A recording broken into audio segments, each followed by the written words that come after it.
7 types of people you should not help. Okay, now what do I mean by this? What I mean is that Jesus didn't call you to be a doormat. He didn't call you for everyone just to walk all over you, for you to carry everyone else's junk and all their irresponsibilities. And there's a really big difference between being kind and being nice. Jesus was kind, but he was not nice. And we're called to resemble our lives after Jesus. If we're Christians, that literally means we're little Christs.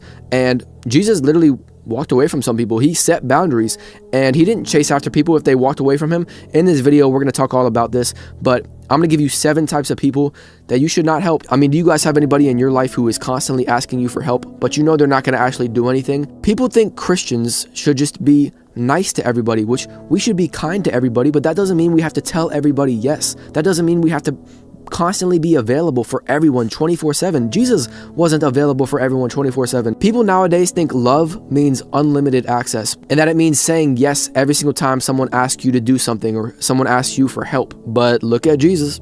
Jesus lived a perfect life. And if Jesus was perfect and he still told people no, and he still walked away, and he still withdrew to be alone, then we should do the same as Jesus. Jesus didn't let guilt control him. He didn't let pressure make him do something he didn't want to do. He didn't let other people's emergencies become his assignment. Some of you guys are exhausted and you're tired, not because you're doing too much for God. It's because you're doing too much for people, and you're doing too much for people that God never called you to do. Being kind, loving, and Christ-like does not mean you have to tell everybody yes. It doesn't mean everybody else's responsibility all of a sudden becomes yours. Being kind and being Christ-like and being loving means you set boundaries. Setting boundaries is very wise, because if you don't set boundaries, you're going to let anyone and everything come into your life, and you're going to be cluttered. You're going to be all over the place. You're going to constantly be drained and exhausted because you're giving everybody your best, but you're just giving God the rest. And you're not even giving any time to yourself. Jesus said, love your neighbor as you love yourself. With all this being said, let's get into the 7 types of people you should not help.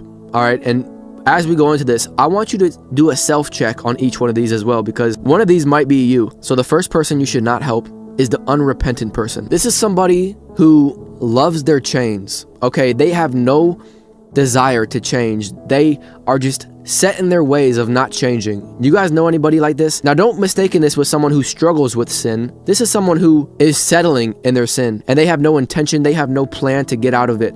They're just going with the flow. You can try to help this person all you want, but they're just going to stay there. You can't set someone free who loves their chains. You can open the prison door all you want, but you can't make someone walk out. And sometimes people have to hit rock bottom to realize that Jesus is the rock at the bottom. The next person you shouldn't help is a lazy person. The Bible makes it very clear on what laziness is. Laziness is a choice. And the Bible says in Proverbs that laziness leads to poverty, but that hard work brings reward. And there's even a verse in the Bible in 2 Thessalonians where Paul says, if someone refuses to work, they shouldn't expect to eat. They should not eat. They shouldn't expect to be taken care of. And that sounds harsh, but how many of you guys know love will tell the truth even when it hurts sometimes? And God didn't call us to keep rescuing people who refuse to move, who are just lazy, who frankly just sit on the couch all day and do nothing, who have no intention to go out and do something. When you help somebody who is lazy like that, you're not actually helping them. You're just training them to be even more lazy, because they're just expecting somebody to give them something without having to do anything. Think about it like this. Okay, maybe some of you guys are in school and you got homework. Think about if your parent did your homework for you every single time. You would never learn because you're not actually doing the homework. And it's not because you can't learn, it's because someone keeps stepping in and doing it for you. Sometimes the most loving thing you can do is step back and let a person really feel the weight of their choices. And that might sound harsh. I know it sounds unconventional. It sounds like this is not what the Bible says, but it's really what the Bible tells us to do. Like I said, I don't think people have read the Bible, because the Bible makes stuff very clear to us. And I know I've been lied to my entire life about how a Christian should act. The more you read the Bible, the more you realize we're not called to be nice. We're called to be kind. And kindness means we love our neighbor as we love ourselves. And we're not called to be doormats to people who are unwilling to help themselves. We can't help people who are not willing to help themselves. All right, the number 3 person you should not help is the ungrateful person. Ooh, I know for sure you guys are thinking about someone in your life who is ungrateful. You could give them the world and they're going to be like, well, there's other planets out there too. I want Saturn. I want Venus. I want Mars while you're at it. I mean, you can give this person all your time, all your money, all your effort, and they're still ungrateful. They act like it was owed to them. They don't say thank you. They don't acknowledge what you did for them. They just expect you to keep on helping them. And you know, there's a story in the Bible where Jesus healed 10 lepers. And do you know how many came back to thank Jesus? 1. 1 out of 10. That's 10% of the people that he healed in that story. And when that guy came back to thank Jesus, Jesus was like, didn't I heal 10 of y'all? Like, where are the other 9 at? And that tells us something very important about God. He values our gratitude. I mean, the Bible says we enter into his gates with thanksgiving and we enter into his courts with praise. And I think another word for this is kind of like entitled people. People who are just entitled and think everything is owed to them. Like they deserve your time, your effort, your money, whatever it is. And they'll drain you. I mean, it's like pouring water into a bottomless pit.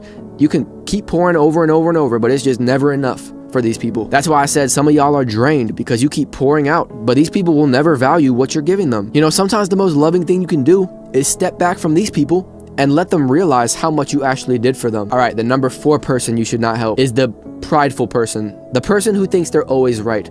The know-it-all. You could try to tell this person that they're doing something wrong and they're gonna be like, bro, what are you talking about? I know what I'm doing. They have pretty much closed the door on any other advice or wisdom other than their own. They think they know best. And you wanna know what the Bible says about God and prideful people?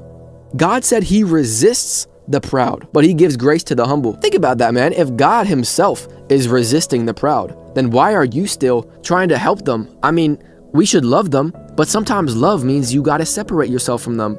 When Jesus resurrected, he could have went back to the people who crucified him, but he didn't. He distanced himself from them. And that tells me that forgiveness is required, reconciliation is optional. Reconciliation is a two-sided thing, and access is earned. And so these are the people who just are always trying to be right. Whatever it is that they have their mind set on, even if they're struggling with something, they're gonna be like, no, I know what I'm doing. I'll fix it one day. I got this. And listen, some of these people need God to humble them, and God does a great job at humbling people. Can I get a, hey, man, God will humble you if you won't humble yourself, and it might not be pretty, but some of these people need to be humbled by God. Like I said, guys, we are called to love everybody. And loving everybody does not mean you give everybody unlimited access to you. I mean, think about the rich young ruler. So the rich young ruler was obviously a rich young ruler. And he comes up to Jesus and he says, teacher, what must I do to be saved? And Jesus looks at him, and the Bible actually says that Jesus loved him. And so Jesus then tells him the truth. And the truth isn't always comfortable. Like I said, Jesus was kind, but he was not nice. He said, sell what you have, give to the poor, and follow me. And you know what the rich young ruler does? He walks away with a frown on his face. The Bible literally says he walked away sad. And just think about what Jesus did there. He didn't chase after him. He didn't try to lower the standard, like, you know what, you could sell 1/4 of your possessions and you could follow me. No, Jesus let him walk.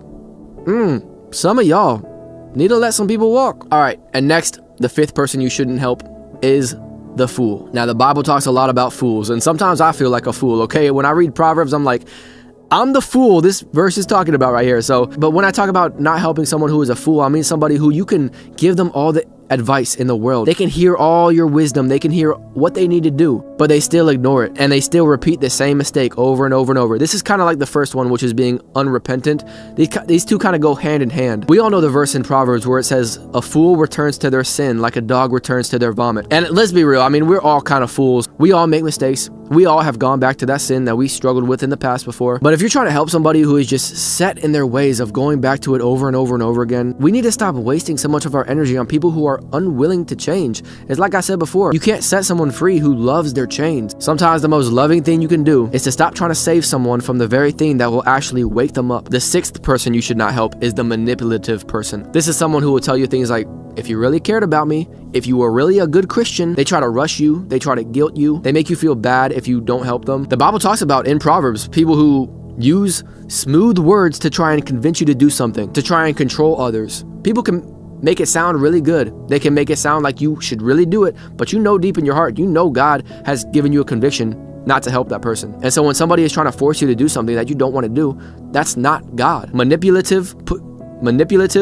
I think I'm saying that right. Manipulative people, they know exactly what buttons to push. Can y'all think of anybody in your life who is like this? Who, like, they know exactly what they need to tell you to get you to help them. These are the types of people who get angry the moment you don't tell them yes. When you actually finally tell them no, they're like, what?